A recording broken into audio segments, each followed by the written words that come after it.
वालेकुम dear students. तो जैसा कि आपको पता है कि हमने न्यू 9th क्लास का कोर्स स्टार्ट किया है और हम लोग एक्सरसाइज 7.1 पे हैं। हम क्वेश्चन नंबर 5 का फर्स्ट पार्ट कर चुके हैं पिछली वीडियो में। आज हम करने जा रहे हैं इसका second and third part. Second part में देखो क्या कहते हैं, the points A B C are the vertices of isosceles triangle. Last question में ये था, 3 वर्टिसेस गिवन थे, हमने ये प्रूव करना था कि ये एक राइट एंगल ट्राइंगल के वर्टिसेस हैं। तो उसके बारे में हमारे पास एक इन्फॉर्मेशन थी पाइथागोरस थ्योरम की। अब देखते हैं आइसोसेलेस ट्राइंगल क्या होती है। कुछ इस तरह की इसकी शक्ल है, नॉर्मल ट्राइंगल जो आप देखते हैं। आइसोसेलेस ट्राइंगल जो होती है ना, इसकी 2 साइडों की वैल्यू इक्वल होती है। इन 2 की वैल्यू भी आपस में इक्वल हो सकती है, इन 2 की भी हो सकती है, इन 2 की भी हो सकती है। ठीक है, तीनों की आपस में भी इक्वल हो सकती है, लेकिन मिनिमम जो रिक्वायरमेंट है वो ये कि 2 साइड्स ना आपस में इक्वल हो जाएं। अब यहाँ पे क्योंकि कोई हाइपोथेसिस का या एंगल का चक्कर नहीं है, हम लोग इनको नेमिंग कर सकते हैं इनकी। ये ए है मान लो, ये बी मान लो और ये सी मान लेते हैं। ठीक है, अगर हमारे कोई भी 2 साइडों की वैल्यूज़ इक्वल आ जाती हैं ना, ए सी और ए बी इक्वल आ जाता है, फिर भी हम कहेंगे कि ये पॉइंट जो है ये आइसोसेलेस ट्रायंगल बनाते हैं। अगर ए सी बी सी के इक्वल आ जाता है तब भी हम सेम यही बोलेंगे। तो ट्राई करते हैं, स्टार्ट करते हैं। सबसे पहले हम लोग ये करेंगे कि हम लोग ए और सी को कंसीडर करते हैं। ठीक है, इस हिसाब से देखो x1 क्या है 3, y1 क्या है 1, x2 क्या है 2, y2 क्या है 2। ए सी डिस्टेंस निकालती हूँ मैं, क्या आता है फॉर्मूला मुझे पता है, x2 माइनस x1 का square plus y2 minus y1 का स्क्वायर। आई होप आपको भी फॉर्मूला याद ही होगा। -1 का स्क्वायर प्लस 1 का square which is square root 2 unit, है ना। क्या है ए सी, नीचे लिख लेते हैं हम लोग मीट करके कि ए सी क्या है, स्क्वायर रूट 2 यूनिट्स। ए सी आ गया है। आगे हम अगली चीज़ निकालते हैं जी, बी सी या कोई भी। आगे हम देखते हैं जी बी सी। ज़रूरी नहीं है कि हम जो पहली दफ़ा में 2 निकाले हैं वही दोनों आंसर हों, है ना। तो हमें तीनों चेक करने पड़ेंगे ना, ए बी, बी सी, सी ए। तो सी ए हम कर चुके हैं, अब हम लोग बी सी कर लेते हैं। हमारी अपनी मर्ज़ी है ना, बी सी कर लेते हैं ना। बी सी के लिए हमारे पास पहले बी और सी के पॉइंट्स लिख लेते हैं। इनके हिसाब से अगर देखा जाए तो x1 क्या है -2, y1 क्या है -3, x2 क्या है 2, y2 क्या है simple 2। Applying distance formula which says x2 minus x1 plus y2 minus y1। मैं डायरेक्टली माइनस माइनस प्लस और माइनस माइनस प्लस करके लिख रही हूँ, ठीक है ना, क्योंकि आप लोगों को अब तक समझ आ गई होगी। 2 + 2 क्या होता है 4, 4 का स्क्वायर प्लस 2 + 3 क्या होता है 5, 5 का स्क्वायर, साथ में क्या आ जाएगा स्क्वायर रूट। 16 + 25 कितना होता है 16 + 25 41 स्क्वायर रूट। तो बेटा बी सी भी आ गया है 41 स्क्वायर रूट, लेकिन पिछले वाला जो था ए सी वो तो ये नहीं था 41 स्क्वायर रूट। फिलहाल तो उसका मतलब हमें कोई पॉइंट या क्लू नहीं मिल रहा। ए से निकाल चुके हैं बी सी, सॉरी सी ए निकाल चुके हैं, बी से निकाल चुके हैं। अब हम चलते हैं ए बी की तरफ। अब ए बी अगर मैं पहले निकालती ना तो मेरा ना जल्दी मसला हल हो जाता। तो मैंने ए बी पहले इसलिए नहीं निकाला कि आप लोगों को फिर समझ नहीं आएगी सही से।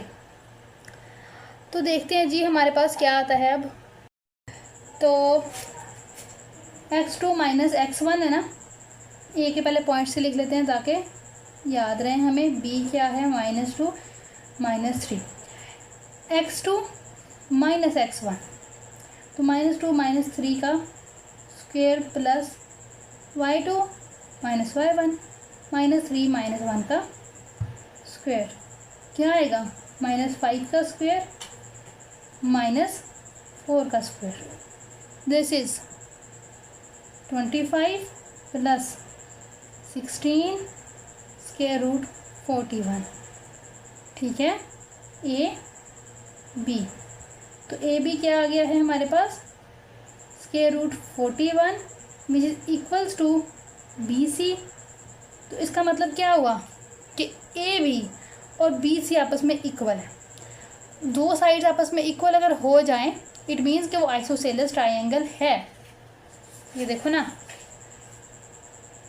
बी सी के साथ ए बी, ये वाली लाइन और ये दोनों आपस में हो चुकी हैं equal. Therefore these vertices make से आइसोसेलेस ट्राइंगल।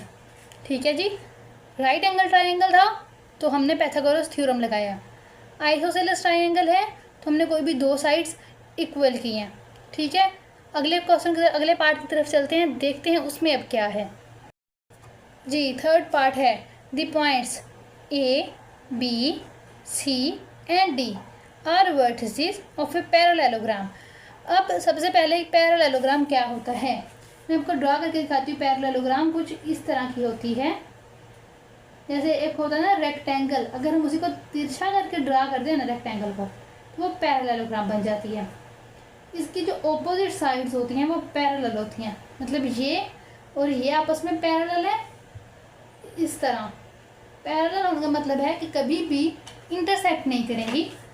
ये वाली लाइन और ये वाली लाइन पैरेलल है कुछ इस तरह, ये जितना भी चलती जाए इन्फिनिट टाइम्स ये कभी भी इंटरसेक्ट नहीं होंगी। ठीक है, तो ये होती है पैरेललोग्राम। हम वर्टिसेस के नाम भी रख लेते हैं, 5 2 -2 3 बी मान लो इसको, सी मानते हैं -3 -4 को, डी मानते हैं 4 और -5 को। ठीक है, अब क्या है, हमें कैसे पता चलेगा कि ये वर्टिसेस एक पैरेललोग्राम बनाते हैं कि नहीं। सामने वाली साइड्स हमेशा इक्वल होती हैं। यू नो अबाउट रेक्टेंगल, ये देखो कुछ इस तरह की होती है ना रेक्टेंगल, सामने वाली साइड्स रेक्टेंगल की इक्वल होती हैं। ये भी एक रेक्टेंगल जैसी ही शक्ल है। ठीक है, तो इसकी भी आमने सामने वाली साइड्स जो हैं वो इक्वल आनी चाहिए। अगर तो ये इक्वल आ जाती हैं इट मीन्स कि these vertices forms a parallelogram, otherwise not. तो अब हमें क्या करना है, we have to show that, हम लोग पहले लिख लेते हैं ना कि हमें क्या करना है ताकि आसानी हो, कि ए बी जो है डिस्टेंस वो डी सी के इक्वल है, ए डी जो है वो बी सी के इक्वल है। अगर हम ये प्रूव कर देते हैं तो इसका मतलब है ये चार वर्टिसेस हमारे पास पैरेललोग्राम बनाते हैं। तो वन बाय वन हम करते हैं जी। सबसे पहले हम लोग क्या करने वाले हैं, ए बी को देखते हैं जी। ए और बी ये है, x2 - x1 y2 - y1, x2 minus ये है x1 sorry x1 plus y2 - y1 क्या आएगा जी, -7 का स्क्वायर प्लस 1 का स्क्वायर है ना। ए बी क्या आ जाएगा, 49 + 1 स्क्वायर रूट 50 यूनिट। क्या है, किसकी वैल्यू है ये, ए बी की। तो फिलहाल चलिए हम इसको यहीं पे छोड़ते हैं। ए बी के बाद नेक्स्ट हम क्या करेंगे, ए बी को डी सी के इक्वल प्रूव करना है। डी सी निकालते हैं जी पहले हम, ये डी है ये सी है, तो कुछ भी कर लो, x2 - x1 y2 - y1 है ना।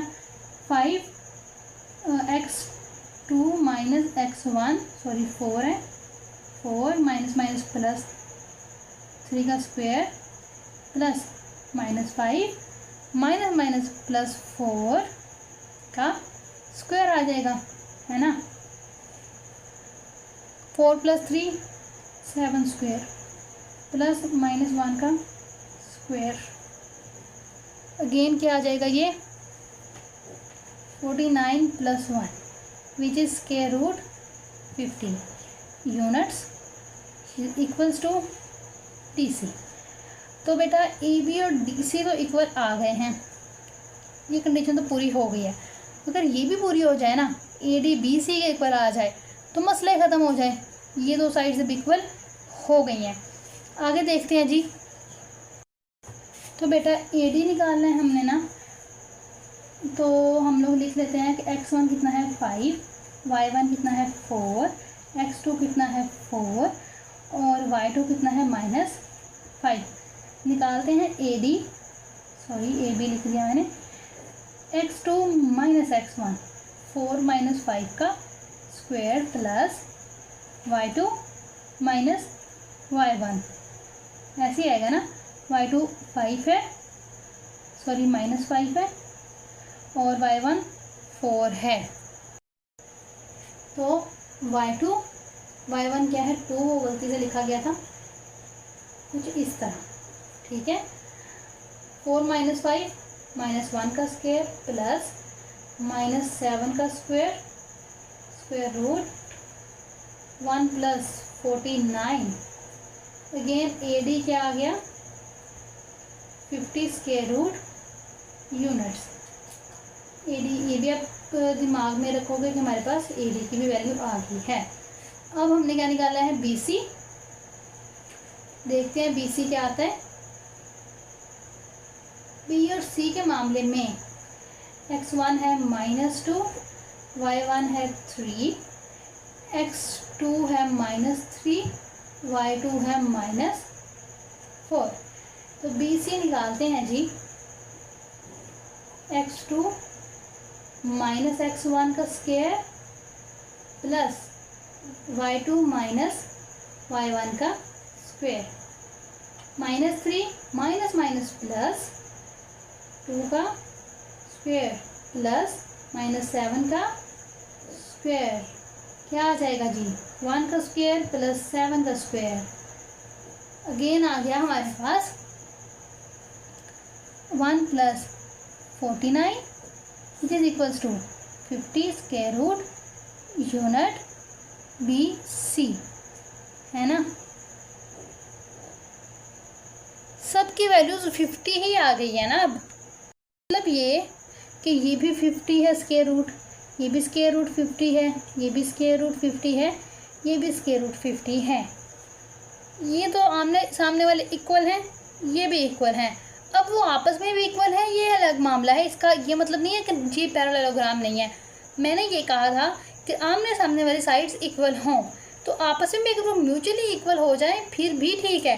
जैसे आपके पास अगर एक रेक्टेंगल है, इसके सामने वाली साइड्स इक्वल है ना। अगर मैं स्क्वायर लूँ ना, ये स्क्वायर है ना जिसकी चारों साइड्स इक्वल हैं, तो square B is a particular type of a rectangle, ठीक है जी। तो ये तो यहाँ पे ना क्वेश्चन नंबर 5 वाइंड अप होता है। तो नेक्स्ट वीडियो में हम लोग क्वेश्चन नंबर 6 से स्टार्ट करेंगे। तब तक के लिए अल्लाह हाफिज़।